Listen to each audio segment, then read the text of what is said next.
ನಮಸ್ಕಾರ ವೀಕ್ಷಕರೇ, ನಮ್ಮ ಯೂಟ್ಯೂಬ್ ಚಾನಲ್ಗೆ ಸ್ವಾಗತ.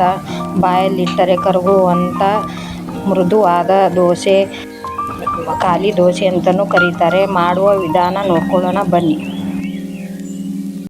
3 ಕಪ್ಪು ಸೊಸೈಟಿ ಅಕ್ಕಿ ತೊಗೊಂಡಿದ್ದೀನಿ. 1 ಕಪ್ಪು ಬುಲೆಟ್ ರೈಸ್ ತೊಗೊಂಡಿದ್ದೀನಿ. ನೀವು ಯಾವ್ದು ಬೇಕೋ ಅದು ಹಾಕ್ಕೊಳ್ಳಿ. ಅರ್ಧ ಕಪ್ಪು ಉದ್ದಿನಬೇಳೆ, ಸ್ವಲ್ಪ ಮೆಂತ್ಯ, ಅರ್ಧ ಕಪ್ಪು ಅವಲಕ್ಕಿ. ಈಗ ಚೆನ್ನಾಗಿ ತೊಳ್ಕೊಂಬರೋಣ. 8 ಗಂಟೆ ಕಾಲ ನೆನೆಯಬೇಕು. ಈಗ ನೆಂದಿದೆ ಇದು. ಈಗ ಜಾರಿಗೆ ಹಾಕ್ತಾಯಿದ್ದೀನಿ. ನೋಡಿ, ರುಬ್ತಾಯಿದ್ವಿ. ರುಬ್ಬಿದ್ದಾಯಿತು. ಬೆಳಗ್ಗೆ ಎಷ್ಟು ಉಬ್ಬಿದೆ ನೋಡಿ, ಹಿಟ್ಟು ಚೆನ್ನಾಗಿ ಉಬ್ಬಿದೆ ಇದು. ಇವಾಗ ನಾನು ಸೋಡಾ ಹಾಕ್ತಾಯಿದ್ದೀನಿ. ಸೋಡಾ ಹಾಕಿ ಒಂದು ಸ್ವಲ್ಪ ನೀರು ಹಾಕ್ತಾಯಿದ್ದೀನಿ ಸೋಡಾ ಮೇಲೆ. ಈಗ ಚೆನ್ನಾಗಿ ಕಲಿಸ್ಬೇಕು. ಚೆನ್ನಾಗಿ ಕಲಿಸಿ ಈಗ ನೋಡಿ ಉಪ್ಪು ಹಾಕ್ತಾಯಿದ್ದೀನಿ.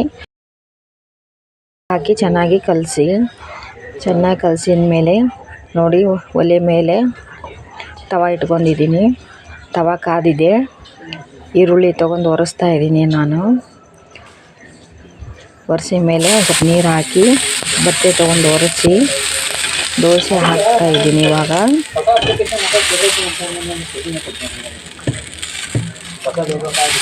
ನೋಡಿ ಎಷ್ಟು ಚೆನ್ನಾಗಿ ದೋಸೆ ಬಂದಿದೆ. ಸೆಟ್ ದೋಸೆ ಅಂತಾರೆ ಇಲ್ಲಿ. ಅದು ಅಲ್ಲದೆ ಖಾಲಿ ದೋಸೆನೂ ಅಂತ ಕರಿತೀವಿ ನಾವಿಲ್ಲಿ. ತುಂಬ ಚೆನ್ನಾಗಿ ಸ್ಮೂತಾಗಿ ಬಂದಿದೆ ದೋಸೆ.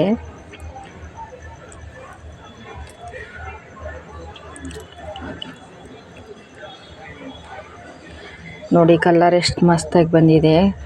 ನೋಡಿ ಎಷ್ಟು ಸ್ಮೂತ್ ಇದೆ ಅಂದರೆ, ಎಷ್ಟು ಮುದುಡಿದ್ರೂ ಅದು ಮುರಿಯಲ್ಲ, ಅಷ್ಟು ಚೆನ್ನಾಗಿ ಸ್ಮೂತಾಗಿ ಬಂದಿದೆ. ತುಂಬಾ ಚೆನ್ನಾಗಿದೆ. ನೀವು ಟ್ರೈ ಮಾಡಿ, ನೀವು ಲೈಕ್ ಮಾಡಿ, ಶೇರ್ ಮಾಡಿ.